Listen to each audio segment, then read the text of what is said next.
Entrevistas se apoderó de la famosa conferencia Comic Con en San Diego y la verdad fue toda una experiencia. Autógrafos, celebridades, superhéroes y mucho más. Vamos a ver un resumen de lo que fue este gran evento.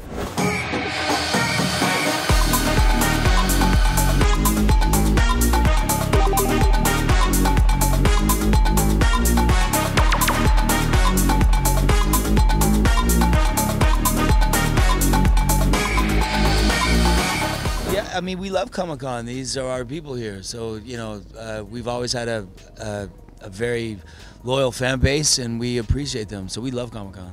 I like seeing people dressed up. I think it's fun, right? Yeah, we love people. It's a hoot watching people dressed up and seeing what they're dressed as, and seeing little Daryls running around and Negans and everything else.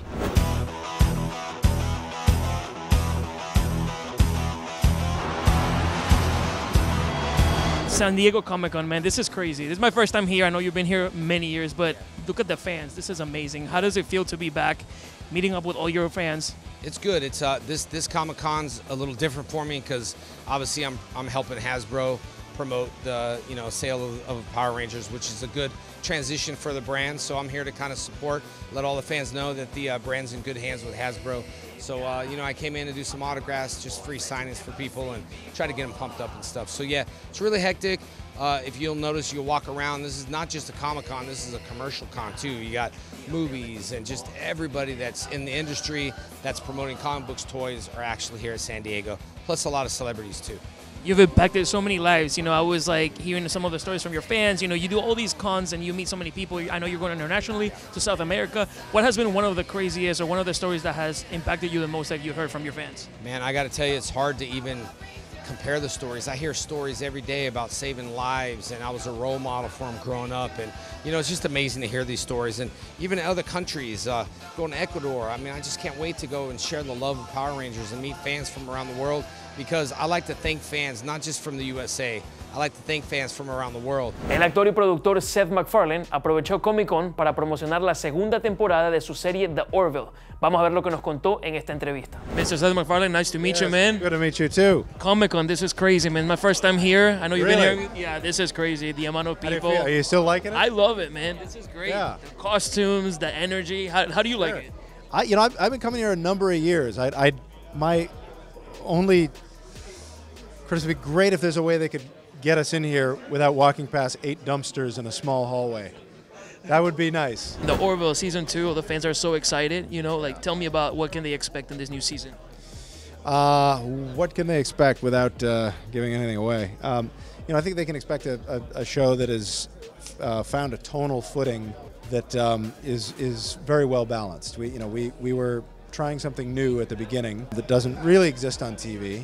I think it took a minute to kind of figure out what that chemistry, what that balance is. And I think with season 2 we hit the ground running, and I think you'll see a show that's very comfortable in its own skin and has found its footing. And I'm a huge fan of your work, all the stuff that you do, man, and you're so passionate about everything you do. How did this show come about? How did this concept, you came up with this, what made you want to do sci-fi? Well, when I was a kid, there were a lot of shows that were, there's a lot of science fiction that was optimistic, that was forward-looking, that was episodic, that was just about something. And I've noticed an absence of that in recent years, and I miss it. Everything's kind of dark, everything's very serialized, everything's very dystopian. It's really about what's the most horrible thing we can do to our character, and let's do that. And it just gets a little tiresome after a while. And I got to the point where I said, well, if it's not on for me to watch, I guess I'll just make it. Uno de los paneles más esperados en Comic-Con fue el de Dragon Ball Super Brolly. Los fanáticos de esta famosa serie están contando los días para el estreno de esta película. Desde Comic-Con conversamos con la voz de Goku, Schemmel. Vamos a ver lo que nos contó. Amigos, otra fiesta. Seguimos aquí en San Diego Comic-Con y estamos ahora, señoras y señores, con la voz de Goku. ¿Cómo está, mi hermano? Hello, Sean. How are you? Sí. I have to talk handsome every Spanish voiceover guy sounds handsome to me. Every single one. Like, everybody thinks it's like a soap opera voice. It's so funny when people speak Spanish or they try to speak Spanish, they make like that, like soap opera voice. If I learned Spanish, which I have considered doing because I feel like it's a language I should learn. I know some Spanish growing up in Texas. I would always use my handsome guy voice, regardless.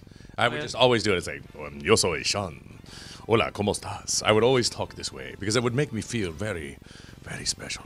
Very special, yes. It's lovely. It's beautiful. I love it.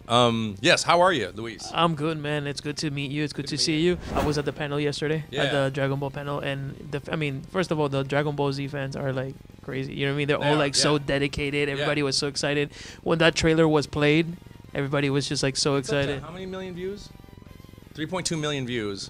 So I just found it was, and that was 1.6 this morning, and then I went on break, and then she tells me it's 3.2 million views on our trailer on IGN, which is astounding. So it's going over 9,000 times 9,000, like many times now over 9,000. So. And the movie's still like a few months away to come out, obviously. So it's gonna keep growing and growing every day. Oh yeah, it's gonna be insane. What do you think Goku has that so many people love him, so many fans are like following for so many years? It's so difficult to answer. It's just he's such a nebulous character in terms of really honing in on that, like, you know, because he does so many things that a lot of people find despicable, like, you know, well, no, I wouldn't say despicable, but like, you know, not being around the kids too often, leaving Gohan in the forest to train with a green man from another planet, like.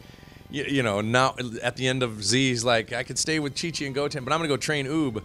You know, like, he doesn't. So people are like, wait a second, I love Goku, but he's not exactly, you know, nice to Chi-Chi in terms of, you know, hanging out, being a family man, you know. Talking about the movie, there was obviously, you know, the Goku costume is so iconic, you know, and then there was something that was showed that you see it's like a winter long coat that they wear. Do you know, can you briefly speak about that?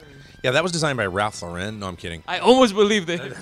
Almost. We hired a fashion designer. No, I actually get fascinated by the new outfits also. So I was really excited to see those new outfits for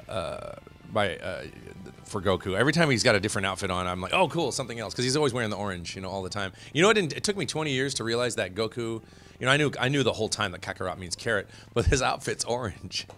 You're like a carrot. Right. So it didn't dawn on me until his name Kakarot and then his martial arts outfit is the color of a carrot. Like I didn't get that until like last year. Hola, yo soy Schemmel. Y estás viendo Ultra Fiesta. What? Ultra Fiesta. Ultra Fiesta. Para estar al día con nuestras entrevistas, suscríbanse a nuestro canal de YouTube, youtube.com/ultrafiesta.tv. Y para ver fotos y videos exclusivos de Ultra Fiesta, lo pueden hacer siguiéndonos en nuestras redes sociales, @ultrafiesta en Instagram, Facebook y Twitter. Chambea, ala, cabrón, ya no te quedan balas. Chambea, ala, cabrón, ya no te quedan balas.